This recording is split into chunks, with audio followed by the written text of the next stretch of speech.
자, 반갑습니다. 안녕하세요. 오늘 어떻게 할 차례예요?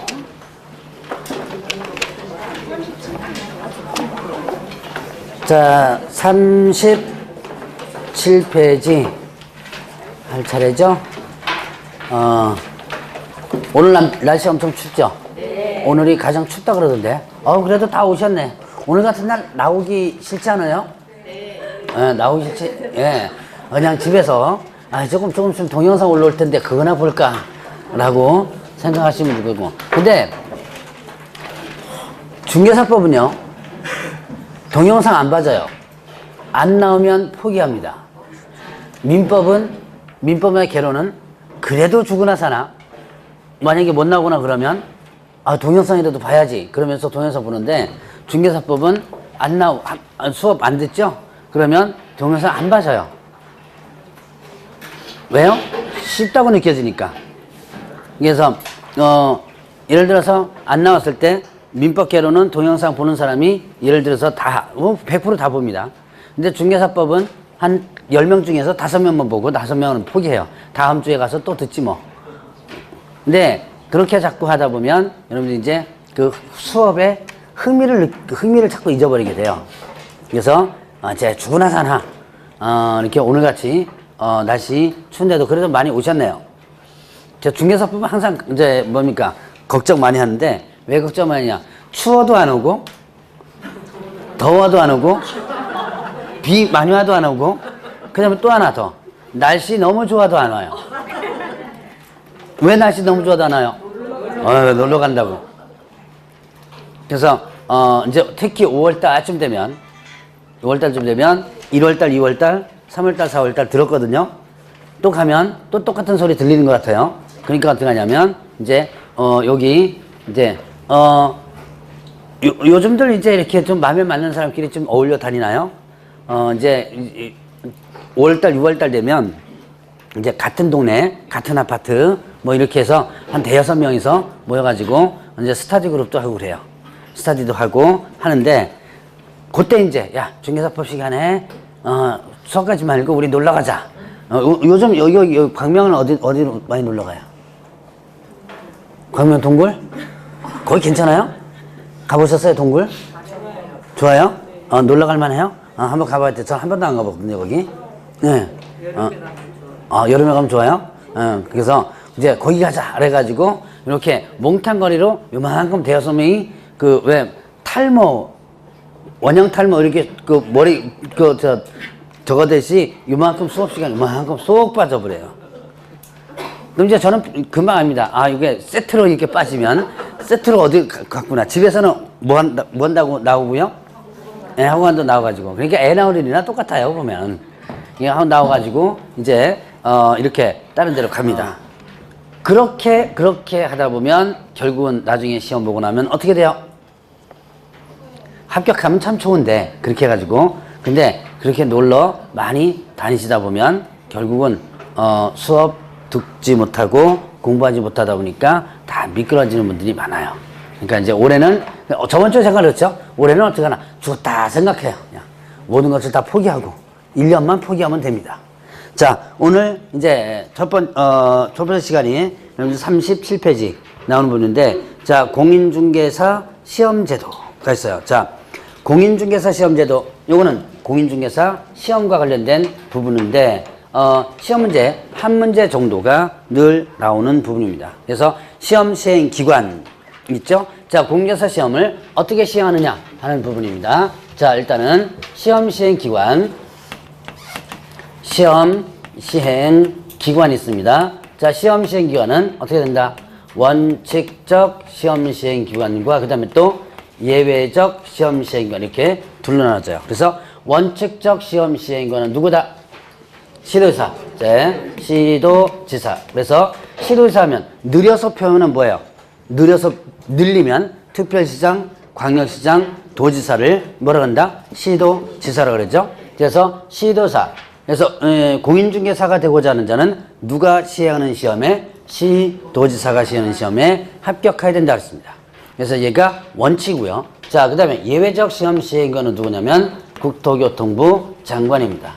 자, 국토교통부 장관이 시험 수준의 균형 유지를 해서 어떤 해에는 시험 문제가 시도지사가 시행하는데 어렵게 나왔거나 어떤 해에는 쉽게 나왔거나 이럴 때 얘가 잡아가지고 조절하는 거예요. 균형 유지를 위해서 시험을 직접 시행하거나 출제할 수도 있다.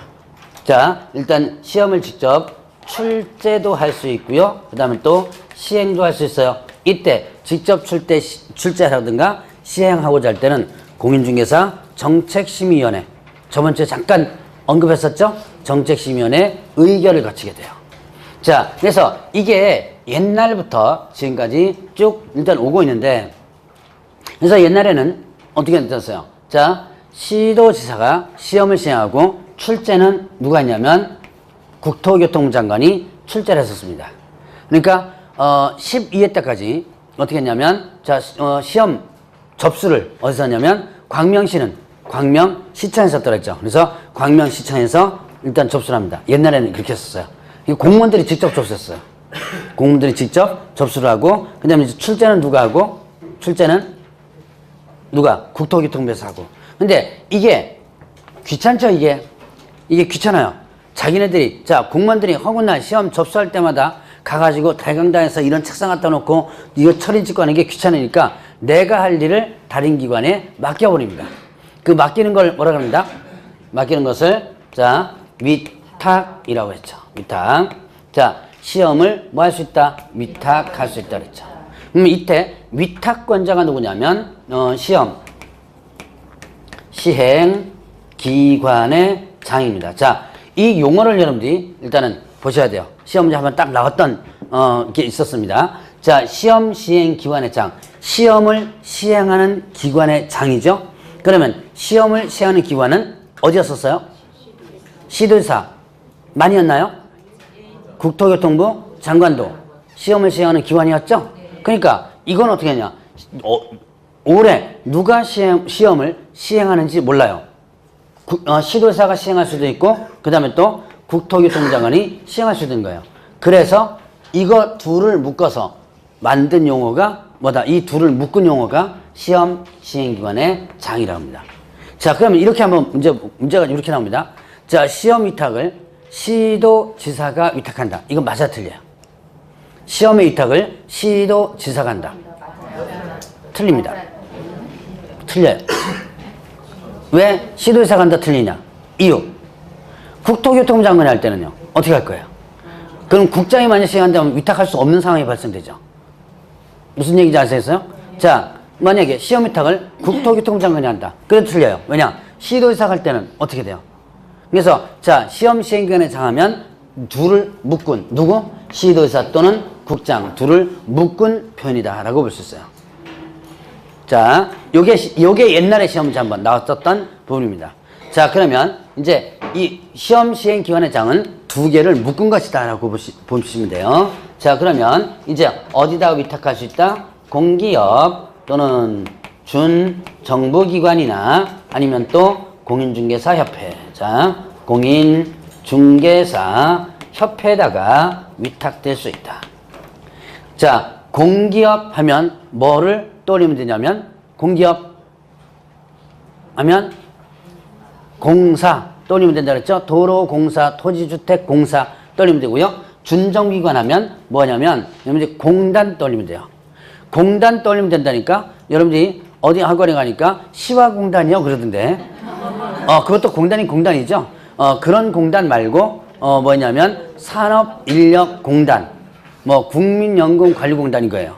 자, 이거를 원한다. 준정부기관. 자, 정부기관에서 운영하는 산하기관입니다. 그래서 여러분들이 이런 공단에서 근무하는 사람들을 준공무원이라고 표현하게 돼요. 자, 바로 여러분들이 뭐 산업인력공단. 산업인력공단은 어느 부서 산하기관이냐면 노동부 산하기관이에요. 그래서 노동부 산하기관입니다. 산업인력공단은 거기에 현재 어떻게 돼요? 시험이 위탁되어 있죠. 왜 산업인력공단이 위탁됐을까요? 산업인력공단에서는 하늘이 다 뭐예요? 시험과 관련된 부분을 다 거기서 하죠. 그래서 지금 현재 국가시험은 거의 다 거기다가 90% 이상이 거기다 위탁되어 있습니다. 그래서 여러분들이 뭐 잘 알고 있는 법무사 시험이라든가 세무사 시험이라든가 그 다음에 저 주택관리사 시험 이런 것들이 모두 이쪽으로 다 위탁되어 있어요. 자, 그러면 어디에도 위탁될 수 있다? 공인중개사 협회에도 언젠가는 위탁할 수 있어요. 자, 분명히 문구가 나왔죠? 자, 공인중개사 협회하면, 자, 협회하면 전문 직종이 모인 단체고요. 자, 그러면 공인중개사 협회는 누가 모인 단체다? 예, 자, 여러분들이 자, 처음 공부하시는 분들은 요거 조심해야 돼요. 나중에 뒤에 가서 협회 부분에 가서도 일단 여러분들이 공부할 텐데, 공인중개사 하면, 자, 용어 정의가 뭐죠? 자, 공인중개사 용어의 정의. 이 법원에서 공인중개사 자격을 취득한 자죠. 자, 근데 공인중개사는 자격을 취득한 자입니다. 자격증 있는 사람이면 다 뭐예요? 공인중개사인데, 여기서 이 사람들은 그 자격 취득한 사람이 모이는 게 아니라 개업 공인중개사가 모인 단체예요. 자, 그럼 개업 공인중개사는 어떤 사람이죠? 개설 등록한 자죠. 그 사람들이 모인 단체다. 그러니까 여기에 만약에 위탁되면 시험 문제 쉽게 나온다, 어렵게 나온다? 네, 어렵게 나온다 그랬죠. 실제 제가 아마 11월 달에 주택관리사 예를 한번 들었을 거예요. 지금 주택관리사가 위탁은 지금 인력공단에 돼 있는데 출제권이 지금 주택관리사 협회로 가면서 되게 어려워져 있습니다. 그래서 언젠가는 어디에다가 협회로 위탁될 수 있다. 언젠가는 분명히 계속 가지고 오려고 그러는데 문제점이 있어요. 그래서 지금 안 넘겨줘요. 현재까지는. 일단 어떤 문제점이 있냐? 응시자가 너무 많아요. 응시자가 너무 많다 보니까 나중에 너무 어렵게 나왔다 그러면 순차적으로 어떻게 돼요? 폭을 줄여야 되는데 확 줄일 수 있죠. 자, 그래서 그런 조절 문제 때문에 그렇고, 또 하나 근본적인 또 문제가 하나 있어요. 협회가 2개예요. 지금 현재 공인중개사협회는, 자, 한국공인중개사협회와 세대한공인중개사협회 해가지고 협회가 좀 2개로 조직돼 있어요. 이거 통합돼야 되는데, 나중에 이제 협회 부분에 가서도 좀 얘기를 했지만 2개가 되다 보니까, 예를 들어서 넘겨주려고 하긴 했는데 2개 중에 어디서 2개 한꺼번에 같이 넘겨줄 수는 없잖아요. 그러니까 어디에다가 넘겨줘야 될지 모르는 거예요. 그래서 아직까지는 이쪽에 넘어오지 못하고 있습니다. 근데 협회가 하나로 다시 통합되고 하면 분명히 이쪽으로 다 넘어갈 가능성이 높아요. 그러니까 이쪽으로 넘어가기 전에 어떻게 된다? 열심히 공부하라. 열심히 공부를 해줘야죠. 자, 그러면 이제 원칙, 예외, 위탁 이렇게 됐습니다. 자, 그러면 이제 응시 자격을 보죠. 응시 자격은 뭐라 했죠? 나이 불문, 그 다음에 또 국적 불문. 나이 불문 누구도 볼 수 있다? 네. 미성년도 볼 수 있죠? 자, 그 다음에 국적 불문 누구도 볼 수 있다? 외국인도 볼 수 있다 했죠. 자, 그런데 이제 여기서 응시 불가능자가 있습니다. 자, 응시 불가능한 자, 공인중개사 자격이 어떻게 되면? 취소되면. 자, 공인중개사 자격 취소되면 언제부터? 3년. 네. 자, 취소된 날부터 3년간. 자, 취소된 날부터 3년간 시험에 응시할 수 없다. 자, 공인중개사 자격 취소는 대표적인 케이스가 양도돼요. 마지막, 이제 요 파트에서, 뒤에 가면 양도대 부분 나와요. 자, 그래서 양도돼요. 자격증 빌려주다 걸리면 3년 동안, 일단 취소되고 3년 동안 시험을 못 보게 돼요. 자, 그 다음에 또 뭐가 있었다? 부정행위자가 있었죠? 부정행위자는, 자, 그 시험을 무효합니다. 자, 부정행위자가 누구라 그랬어요? 부정행위자. 여러분들 부정행위 뭐예요? 컨닝. 자, 컨닝하다 걸리면 일단은 어떻게 된다? 요거는 그 시험이 무효가 됩니다. 그러니까 아무리 잘 본 거 소용 없죠? 시험이 무효가 되고, 그 무효 처분을 받은 날부터 몇 년 동안? 5년간 시험에 응시할 수 없다. 그러니까 여러분들이 컨닝 하면 되겠어요? 안 되겠어요? 안 돼요. 하세요. 괜찮아요. 안 보이게. 예. 네. 그러니까 여러분들 이제 시험 이제 가면요. 이제 작년에 좀 공부하셨던 분들 아실 거예요. A형, B형, A형, B형 이런 식으로 하고요. 여기에서 B형, A형 이런 식으로 일단 배포가 대부분 됩니다. 이제 이렇게 자리가 이렇게 있죠? 그러면 이렇게는 형이 틀려요. 이게 옆자리로는 형이 틀린데 대각선은 어떻게 돼요? 거의 형이 맞습니다. 이렇게 보면 돼요. 걸리죠? 걸리면 뭐라 그래요? 아니야. 아니, 5년 안 갈 수 있었어. 이렇게 봤습니다. 걸리면 어떻게 해요? 걸리면 안 봤다 그러면 됩니다. 그냥 돼요. 끝까지 안 봤다고 우기면 돼요. 왜? 감독관이 증거를 내줘야 돼요. 증거를 내줘야지만, CC, 학교, 교실마다 다 CC 있나요? CC가 있으면 제가 얘기한 게 문제가 좀 틀려집니다. 근데 대부분 교실에 CC 없어요.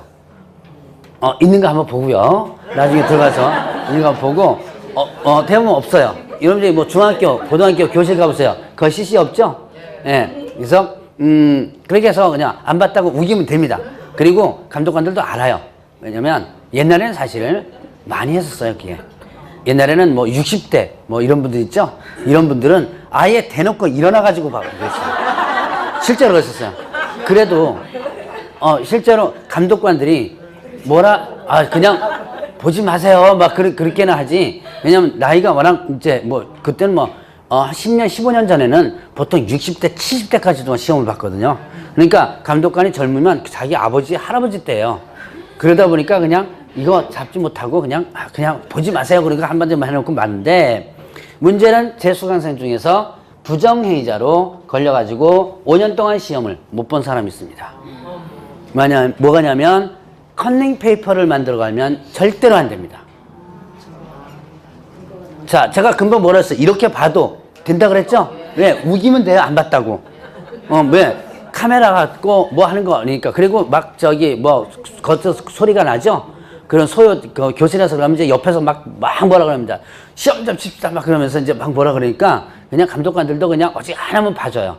그런데 문제는 컨닝 페이퍼를 갖고 가는 순간부터는 뭐가 돼요? 정확하게 뭐가 되죠? 증거가 되죠. 그래서 제가 수강생 중에서 2009년도, 예, 이제 벌써 한 10년 갖게 되네. 페이퍼를 만든 게 아니라, 여러분 문방구 가면요, 요만한 지우개 있죠, 왜? 여러분들 뭔지 아실 거예요.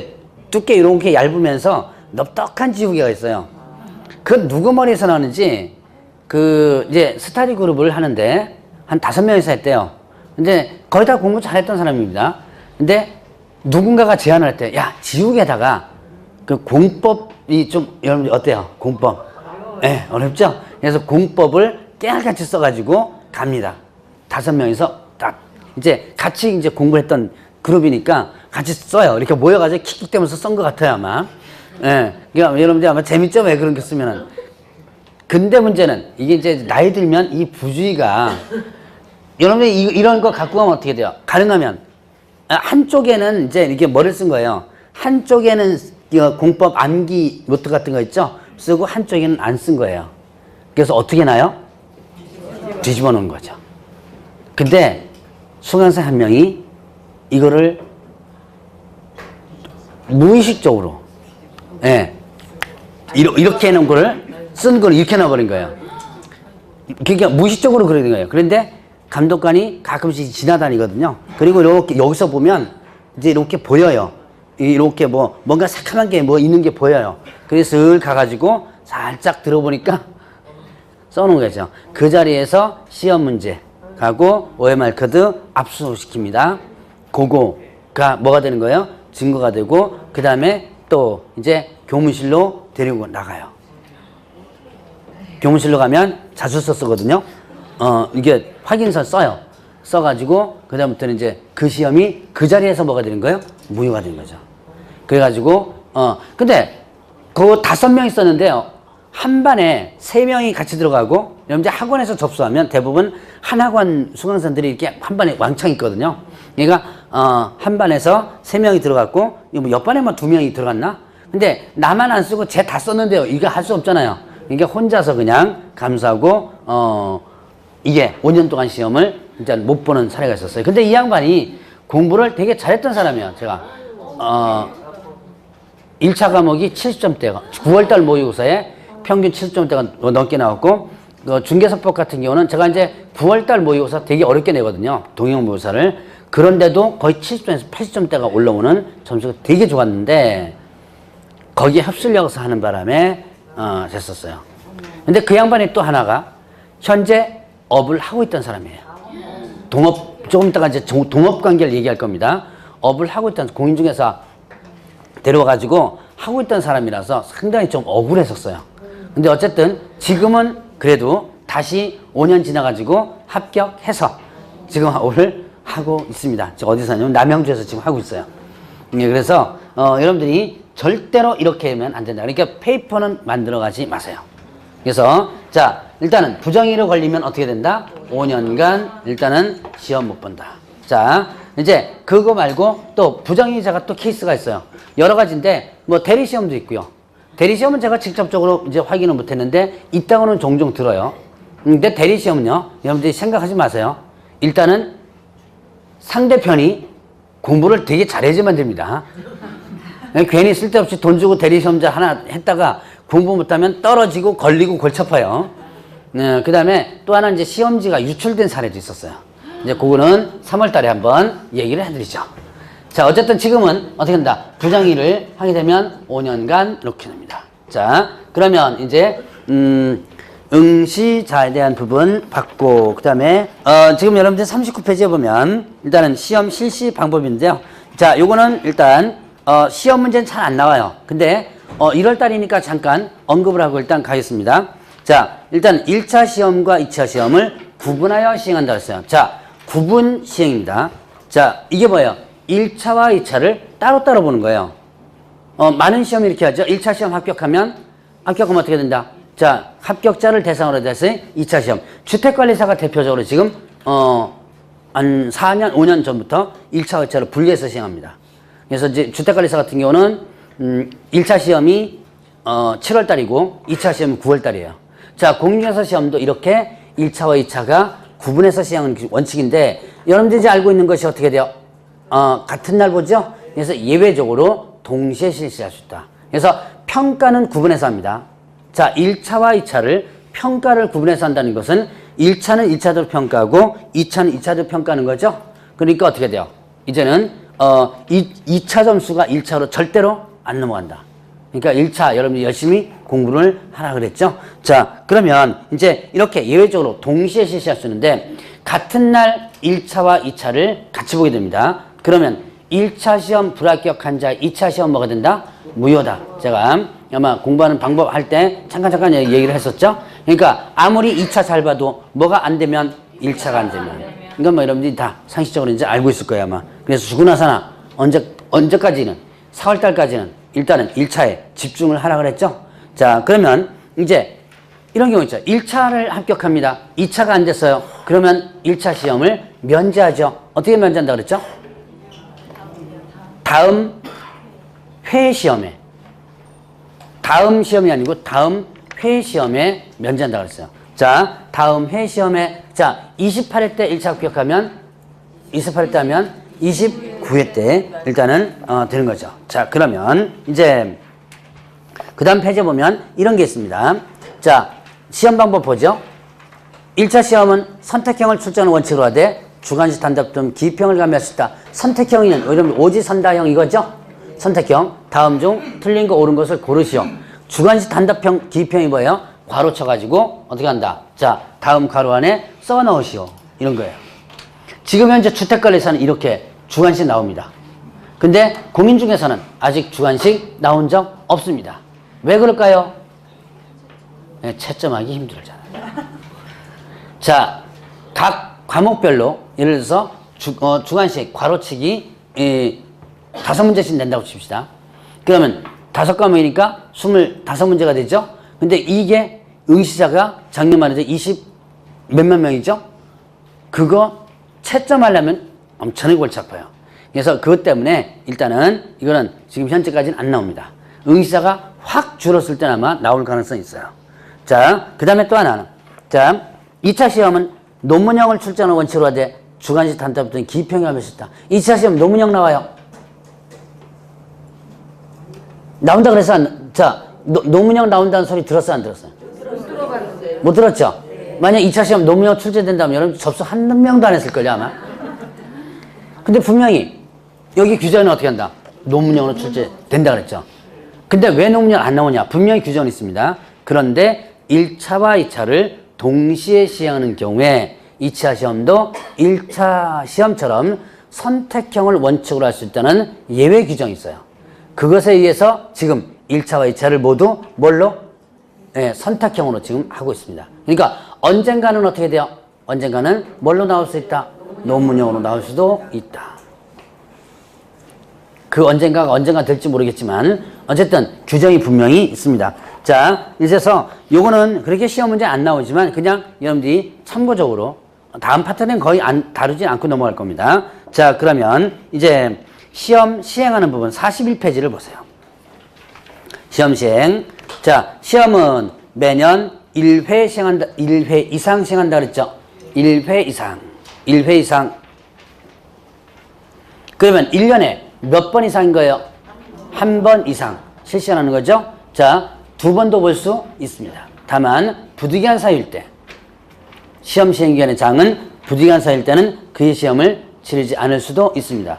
시험의 의결을 거쳐서. 이때 부득이한 사유란 대부분 보면 뭐예요? 천재지매는 거죠. 요번에 왜 시험이 하나 연기된 게 있었죠? 수능. 포항에서 지진나면서 아마 그때 공인중개사 시험 있으면 다 시행했을 거야, 아마. 근데 이제 수능이니까 상당히 중대한 부분이니까. 근데 만약에 전국적으로 뭐 지진이 일어났다든가 뭐 이런 것들인 거죠. 극히야마 드무니까 여러분들 걱정 안 하셔도 돼요. 어쨌든 일단 시험을 치지 않을 수도 있는 부분이 있고요. 자, 시험 공고를 합니다. 자, 시험은 일단은 개략적 사항을 일단 우선 공고해요. 매년, 자, 일단 42페이지 들어가는 겁니다. 매년 몇 월, 며칠까지 개략적 사항을 공고한다? 2월 28일까지. 이걸 언제까지 하는 것을 기한이라고 합니다. 여러분들이 민법에 보면 기한이라는 개념 나오거든요. 아직까지 거기까지는 아마 안 갔을 거야, 아마. 그래서, 자, 2월 28일까지 일단 예정사항을 공고해. 시험 예정 일시라든가 공고를 하고 나서, 그 다음에 또 이제 시행 공고를 하게 되는데, 시행 공고는 시험 시행일 며칠 전까지 하죠? 예, 시험, 공고는 90일 전까지. 자, 어디다가 공고한다 그랬어요? 시험 공고는 관보 및 일간신문. 그러니까 관보 및 일간신문 이렇게 되면 어디다가요? 관보에도 공고하고 또 어디다가 일간신문에도 공고하고 이렇게 되죠. 자, 그러면 이제 시험에 응시하고자 하는 자는 응시원서를 제출해 줘야지만 되는데요. 자, 응시원서 제출할 때 응시수수료를 내게 됩니다. 응시수수료를 내는데요. 자, 응시수수료는 원칙과 그 다음에 예외가 있어요. 응시수수료는 원칙과 예외가 있다. 자, 원칙은 자, 지자체의 조례가 정하는 수수료입니다. 여러분들이 응시할 때 돈 내거든요. 자, 원칙은 지방자치단체 조례가 정하는 수수료. 일단 써놓고 보죠. 자, 예외적으로 국토교통부 장관이 시행할 때는 어떻게 된다?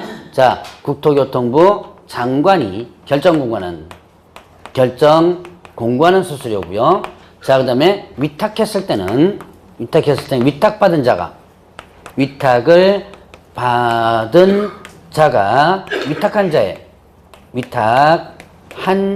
자의 승인을 얻어서 결정권을 수수료 낸다. 자, 수수료 부분도 시험 문제 한번 나왔던 부분입니다. 자, 문장이 바뀔 수 있고요. 문장 바뀌어서 나오면 여러분들이 나중에 되게 헷갈립니다. 1월달과 2월달은 제가 이런 문장이라든 바뀌는 연습 같은 걸 안 하는데 3월달부터는 이제 연습시킬 거예요. 그러면 이제 열 팍팍 받습니다. 이 문장 바뀌는 거 연습하기 시작하면 여러분들이 이제 아는 것도 까먹을 정도로 이제 헷갈리기 시작해요. 그 이제 꾸준하게 계속 연습을 해줘야 되는데, 자, 일단 여기서는 지금, 기본 개념을 보죠. 자, 여러분 응시할 때 돈 내고 응시합니다. 여러분 시험 응시할 때 돈 거의 다 내죠? 네. 그 어떤 시험이건 간에 다 응시수료가 있어요. 자, 그 응시수료가 원칙과 예외가 있는데, 원칙은 지방자치단체 조례 정하는 수수료예요. 자, 왜 지자체 조례로 정하는 수수료냐? 이유, 원칙적 시험 시행기관이 누구죠? 원칙적 시험 시행기관이 시도지사죠. 그러니까 시도지사가 시행할 때는 어떻게 한다? 지방자치단체 조례죠. 왜? 시도지사는 지자체죠. 자, 그러니까 조금 더 세부적으로 하면 이제 지자체 조례 중에서 광역 조례인 뭐예요? 시도 조례가 되는 거예요. 근데 시도 조례라고는 굳이 기억할 필요 없이 완전 지자체 조례 이렇게 하면 됩니다. 자, 그다음에 국토교통장관이 어떻게 돼요? 직접 시행할 수 있죠. 이럴 때는 국토교통장관이 결정권은, 그 다음에 위탁할 수 있죠. 위탁하게 되면 위탁 받은 자가 위탁한 자의 승인을 얻어서 규정 수수료. 자, 다시 한번. 위탁을 하게 되면 위탁을 받은 자가 한 자의 승인을 얻어서 결정으로 수수료죠. 지금은 위탁돼 있지요. 위탁돼 있으니까 여러분들이 지금 낸다면 요거를 내는 거예요. 자, 그래서 요즘은 그래도 1차와 2차 분리해가지고 금액이 나옵니다. 자, 그래서 이렇게 수수료를 냅니다. 자, 이제 응시원서 제출할 때 이런 식으로 응시 수수료를 내게 되는데, 이 응시 수수료를 내고 나서 중간에 응시 의사를 뭐 하게 되면, 철회하게 되면, 응시 의사를 철회하게 된다면 이때는 어떻게 된다? 이때는 응시 수수료의 전부 또는 일부를 반환하여야 한다고 했어요. 중간에 어떻게 포기하는 거죠? 그러면 전부 또는 일부를 반환한다. 자, 그 반환 기준이 여러분들 교재에 있게 되는데, 자, 반환 기준 보면 40페이지에 맨 밑에 부분이 있었죠? 밑에 부분에 보면 반환 기준 한번 볼까요? 반환 기준 어떻게 돼요? 자, 응시수를 뭐 하게 되면 과오납하게 되면, 자, 과오납 더 낸 거죠. 실수로 더 낸 거예요. 그러면 어떻게 된다? 과오납의 전부. 과오납의 전부. 자, 더 낸 것만 이렇게 반환해줘요. 자, 그 다음에 시험 시행 기간에 귀책 사유로 응시하지 못했을 때는 어떻게 된다? 시험 시행 귀책 사유로 응시하지 못했다 그러면 수수료 전부. 근데 이건 문제가 심각하죠. 나는 접수했는데 접수 받는 부분에서 접수가 안 된 걸로 돼 있죠? 그러면 한 해 농사 완전히 망치는 거죠. 이게 뭐 망치는 거 정도가 아니죠, 이거는. 이건 손해배상 청구 단단히 해야지만 됩니다. 근데 어쨌든 지금 현재 규정상으로는 어떻게 돼요? 돈, 수수료 다 주겠다 하죠. 뭐 다 줘봤자 몇만 안 됩니다. 자, 어쨌든 귀책 사유를 응시하지 못했다 그러면 수수료 전부. 자, 그 다음에 또 이제, 자, 접수기간 마감일 다음 날부터, 자, 접수기간, 접수기간 내부터죠. 접수기간 내 취소하면 어떻게 돼요? 접수기간 내 취소하면 수수료 전부. 이렇게 되고요. 그 다음에 접수기간 마감일 다음 날부터 며칠이었죠? 7일 이내. 접수 취소하면 100분의 60. 그 다음에 또 그 기간이 경과된 날로부터 7일이 경과된 날로부터 시험 시행일 며칠 전, 10일 전까지 취소하면 100분의 50. 자, 숫자 나오죠? 이거 숫자만 자꾸 기억하려고 하면 통째로 기억하셔야 돼요. 그래야지만 여러분들이 나중에 문제 풀 때 이러면 숫자를, 여러분들 저번 주에 잠깐 했어요. 공법이나 뭐 중개사법이나 숫자에 자꾸 매달리지 마시라고. 통째로 여러분들이 연습하는 것을 해줘야지만 됩니다. 자, 이것도 나중에 보면 이제 다 연습을 다시 하게 될 겁니다. 자, 일단은 43페이지 보면 이렇게 해서 이제 응시수를 내고 응시를 합니다. 그러면 이제 합격자를 결정하는데 일반적 합격자 결정 법문 보고 전하죠. 다 알고 계시죠? 1차, 2차 각각 가까운 별 얼마? 가까운 별 얼마 이상 올라가야 돼요? 40점. 그 다음 평균 60점 이상이면 합격이 되죠. 현재는요. 자, 그러면 이제 합격자를 공고합니다. 누가 합격자 공고한다? 누가 합격자 공고? 시험 시행기관의 장. 시험 시행기관의 장이 시험을 쳤죠. 그러니까 시험 시행기관의 장이 합격자가 결정된 때 합격자를 공고해야 되는 거예요. 그러면 자, 이제 합격자 공고됐습니다. 그럼 어떻게 한다? 자격증을 일단은 교부를 해줘야지만 됩니다. 자, 자격증 교부. 자, 여기서 이제 중요한 부분 나옵니다. 자, 자격증 교부 하는데 자격증 교부는 누가 한다? 시도지사가 하게 됩니다. 자격증 교부는 시도지사가 한다. 자, 원칙적 시험 시행 기관인 시도지사가 해도 시도지사가 교부하고요. 국장이 시행해도 누가? 시도지사. 그럼 위탁해도 누가? 시도지사가 교부해 주는 거예요. 자, 그러면 이렇게 자격증을 시도지사가 교부해 주는데 합격자 공고일로부터 몇 월 이내냐면 1월 이내. 합격자 공고일로부터 1월 이내 일단은 해줍니다. 자, 그러면 이때 교부대장이, 자, 자격증 교부할 때는 자격증 교부대장이 기저교 교부하고요. 이때 자격증 교부대장은 전자적 처리가 가능한 방법으로 관리하라 라고 했습니다. 자, 전자적 처리가 가능한 방법으로 관리하라는 얘기는 무슨 뜻이야? 전산 처리를 하는 거죠. 옛날에는 공인중개사 자격증이 전산 처리가 안 됐었어요. 그래서 뭐가 있었냐면 자격증 위조단도 한번 걸린 적이 있었어요. 이 공인중개사 자격증도 참 대단합니다. 공인중개사 실제로 위조단이 실제로 걸린 적이 있었어요. 그러니까 이게 자격증 교부대장이 전산 처리가 안 된 게 전산 처리가 된 게 이제 불과 10년이에요. 자격증 위조단이 걸린 게 2005년도가 걸렸어요. 그때까지는 시도지사가 자격증 교부대장을 전산 처리를 안 하고요. 거기에 수기로 이렇게 썼었어요. 수기를 이제 교부해줄 때 이렇게 대장 이렇게 착자 같은 거 있죠? 그거 펴가지고 손으로 써가지고 도장 이렇게 가져갔다는 도장 하나 찍고 지장 찍고 이런 식으로 해가지고 관리를 했었습니다. 그러다 보니까 어떤 명점이냐? 자, 서울에서 교부받을 거 가시고 저쪽에 전라도나 경상도 가서 써먹으면 어떻게 돼요? 확인을 못 하는 거예요. 그래서 이제 조금 있다가 중개사무소 개설 등록 부분에서 서류,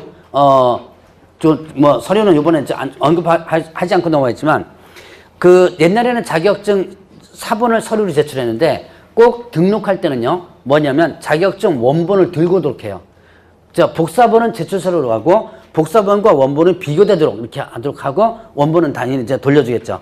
이런 식으로 하다 보니까 자격증 위조단이 이제 나온 거예요. 그래서 위조단이 해가지고, 약 한 30명 거를 위조를 시켜가지고, 그거 갖고 등록을 한 사건이 있었어요. 그리고 나서부터는 부랴부랴 뭐냐면, 이제 전산 처리를 합니다. 그래서 2년간에 걸쳐서 전산 처리해가지고, 지금은 전산 처리가 몽창돼요. 이 전산 처리가 안 될 때는요, 전산 처리 안 될 때는 어떻게 됐냐면, 공인중개사 합격한 사람이 다시 시험을 응시할 수 있었어요. 제가 알고 있는 개론 선생님은요, 자격증 2개예요. 개론 선생님, 여기 개론 선생님 말고, 제가 다른 선생님 알고 있는데, 그분은 공인중개사 자격증이 2개입니다. 그때는 자격증이 있어도 또 시험에 응시해도 돼요. 왜냐면, 명단이 확인을 못 하니까, 그러니까 다 그냥 받아준 거예요. 지금은 제가 만약에 응시한다고 들어가서 딱 주민등록, 이름과 주민등록 치죠? 그럼 뭐라고 나오면 응시 불가라고 나와요. 그럼 이건 뭐냐면 자격증 있는 사람들이 이제 응시하지 못하는 거죠. 이게 전산 처리가 되니까 그런 거죠. 그래서 그렇게 전산 처리, 전자적 처리가 가능한 법을 관리하라고 그랬죠? 그게 한지가 벌과 이제 10년밖에 안 된 거예요. 자, 어쨌든 이렇게 시도지사가 자격증을 교부해 준다라고 하는 거. 자, 그러니까 어디에서 시험을 시행했든 간에 무조건 자격증 교부는 누가 한다? 시도지사. 자, 그러면 일단 자격증에 대한 자격증 재교부가 있습니다. 자, 자격증 재교부 뭐냐? 자, 잊어버리거나 못 쓰게 됐을 때 어떻게 된다? 재교부 신청을 할 수 있다고 했어요. 잊어버리거나 못 쓰게 됐을 때. 자, 그러면 이때 자격증 재교부 신청을 할 수 있다고 했고요. 그럼 재교부는 어디다가 신청하느냐? 자, 시도지사, 당연히 시도지사죠. 시도지사 중에서 교부한 시도지사에게. 교부한 시도지사. 자, 여러분들이 지금 여기서 응시하면, 광명시에서 응시하면 누구 명의로 교부가 돼요? 광명시장 명의가? 아니죠. 자, 교부는 누가 한다? 시도지사. 시도지사는 늘리면 뭐라 그랬어요? 특별시장, 광역시장, 도시자죠? 아직까지 이제 이게 익숙치 않죠? 예, 근데 나중에 자연스럽게 익숙하게 될 거예요. 그거 못했다고 뭐 자책할 필요 없어요. 이거는 공부하다 보면 자연스러워져요. 자, 그러면 특별시장, 광역시장, 도시사니까 여러분들이 광명시에 응시하면 뭐가 되는 거? 누구 명의로 교부되는 거? 경기도 지사 명의로 교부됩니다. 혹시 여기 계신 분 중에서 주소지가 경기도 밖으로 계신 분 계세요? 그런 분들은 응시할 수 있습니다. 여기서. 다만 주소지에 있는 명의로 교부가 돼요. 그러니까 만약에 여기에서 응시했는데 주소지가 주민등록지를 얘기하는 거예요. 주민등록지가 만약 서울이라면 여기서 응시했어도 서울특별시장 명의로 교부가 됩니다. 그거만 일단 참고적으로 하면 돼요. 제가 저쪽 인천에서 강의할 때는 주소지가 경북 어디야? 경북 안동인가? 이 주소지가 거의 돼가지고 자격증 받으러 경북까지 간 적이 있었어요. 하기가 저걸로다가, 택배로다가 요즘 서비스가 되는데, 겸사겸사해서 받으러 갔다 그러더만요. 그래서 그렇게 여러분들이 참고적으로 알아두시고, 어쨌든, 자, 자격증 재교부는 누가 한다? 교부한 시도사. 여러분들이 경기도지사 명의로 교부를 했는데, 전라도나 아니면 경상도로 이사 갔어요. 갔는데, 자격 잊어버렸죠? 어디까지 올라와야 돼요? 경기도까지 올라가셔주면 됩니다. 자, 그러면 이때, 재교부 신청할 때, 자, 이때도 마찬가지로 지자체의 조례로 정하는 뭘 낸다? 수수료를 내게 됩니다. 자, 이제 자격증 재교부까지를 한번 봤어요. 자, 그러면 이제 또 이 파트에서 또 시험 문제 잘 나오는 게 뭐냐면 자격증 양도되어 양수금지. 자, 자격증에 대한 양도, 그 다음에 대여, 그리고 뭐를 금지한다? 양수를 금지한다. 자, 그러면 자격증에 대한 양도 대여가 뭐예요? 빌려주는 거죠? 자, 그래서 거기 문구를 보면 공인중개사는 다른 사람에게 자기의 성명을 사용하여 업무를 하게 하거나 자격증을 양도돼서는 안 된다라고 나오고요. 자, 그 다음에 또 누구든지 다른 사람의 자격증을 받아서 업무를 해서는 안 된다라고 나옵니다. 이런 국가 자격증은 다 이거 일단 금지되는 거 여러분들 기본적으로 다 아실 거고. 그러면 자격증 양도되면 어떻게 돼요? 자격증 양도되면 당연히 자격 취소되죠. 그래서 공인중개사 자격이 어떻게 된다? 취소된다. 그 다음에 형벌까지 나옵니다. 1년 이하 징역 또는 1,000원 벌금. 1년 이하 징역 또는 1,000원 벌금. 자, 요즘 자격증 양도되어 많이 줄어들었어요. 자, 아마 11월 달에 제가 강의를 했던 분들은 좀 들었겠지만 요즘 자격증 양도대여를 양도 빌려주면 보통 30만 원에서 40만 원 받아요. 옛날에 90년도, 진짜 20년 전쯤입니다. 90년도 중반까지만 해도 100만 원에서 120만 원 받았던 게 얘네는 100만 원, 120만 원 받았어요. 그 불과 20년 전에. 그 20년 전에는 가치가 이렇게 올라오면 더 올라가야 되는데 어떻게 왜 떨어졌어요? 예. 자격증이 너무 많다 보니까 희소성이 아무래도 적어졌죠. 그래서 이제 이렇게 30만 원, 40만 원 하는데 그거 받겠다고 그거 받아서 애 유치원비 보태겠다고 하면 안 된다 그랬죠. 예. 이거 여러분들이 이제 공직자 자격을 취득하면 여러분들 스스로 자정을 해줘야 돼요. 그래서 그 돈 받겠다고 했다가 나중에 집안 망하는 거 제가 많이 봤습니다. 일단 걸리면 어떻게 되고요? 자격 취소된다. 그럼 취소되지 뭐. 어차피 나 안 할래. 취소해요. 형벌 1년 이하 징역 또는 1,000원 벌금, 1년 이하 징역을 가거나 1천만 원 이하 벌금입니다. 근데 자격증 빌려줬다고 해서 징역 보내는 거 제가 아직 못 봤습니다. 징역 보내는 거 아직 못 봤어요. 제가 아는 한. 그러면 대부분 뭐 벌금형 물게 된다. 보통 한 600만 원 선에 벌금형 나옵니다. 벌금형 물지 뭐. 여러분 돈 많죠? 돈 많죠? 예, 벌금은 물으면 돼요. 예, 600만 원 주면 됩니다. 그런데 이거보다 더 문제가 뭐냐? 바로 손해배상 책임이에요. 자격증 빌려줘가지고 나중에 하면 4명이로 일단 등록하는 거죠. 자, 그렇게 해서 나중에 업무를 하다가 그럼 빌려받은 사람, 자, 받은 사람은요? 그러면 빌려준 사람이 소중해가지고 고이고이 해가지고 뭐 업무를 하는 거? 아니죠. 언젠가는 잔뜩 한 다음에 들고 튀는 경우 많습니다. 제가 일단 아는 수강생 중에 하나는 3억 5천 날렸어요. 인천 쪽이 그 공단 쪽에서 공장 전문으로 공장 전문 좀 배우겠다고 하다가 3억 5천 날렸어요. 그거는 이제 양도대여보다는 조금 이따가 제가 설명할 동업관계에서 이게 사례지만 어쨌든 그나기나 비슷해요. 그래서 가장 여러분들이 타격 입는 게 뭐냐면 바로 손해배상. 얘가 만약에 해먹고 들고 튀면 당연히 누가 배상 책임을 있어요? 네, 개업 공인중개사가 배상 책임이 있죠. 상당히 많은 사례가 나와요.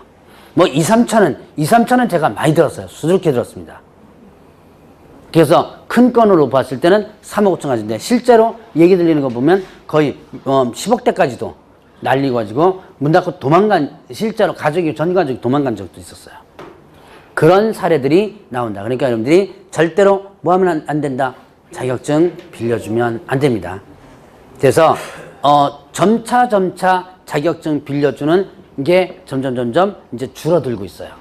그래서 이거는 여러분들 이제 여러분들 스스로 자정을 해줘야지면 돼요. 그러니까 빌려주면 월 50만 원, 40만 원이 중요한 게 아니라 했죠. 나중에 그거보다 더 꽃배기로 나한테 날라오는 부분이 있다.